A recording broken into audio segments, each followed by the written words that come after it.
اللهم ارحمنا بالقرآن واجعله لنا إماما ونورا وهدى ورحمة. اللهم ذكرنا منه ما نسينا وعلمنا منه ما جهلنا وارزقنا تلاوته آناء الليل وأطراف النهار. اللهم أصلح لنا ديننا الذي هو عصمة أمرنا وأصلح لنا آخرة التي فيها معادنا. اللهم اجعل خير أمور آخرة.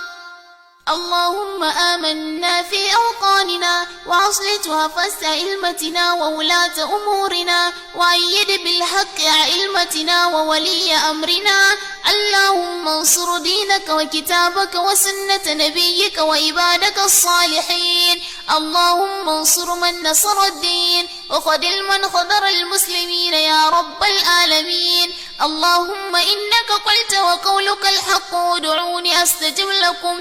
اللهم هذا الدعاء ومنك الإجابة وهذا الجهد وعليك التكمان ولا حول ولا قوة إلا بالله.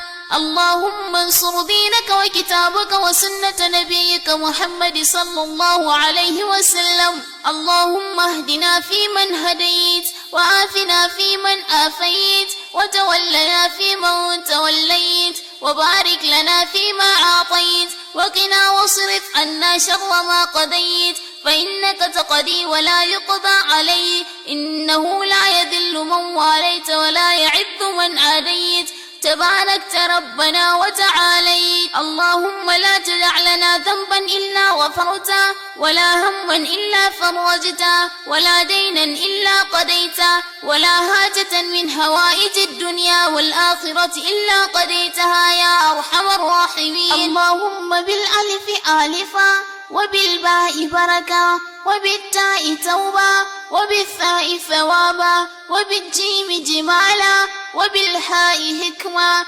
وبالخاء خيرا وبالدال دليلا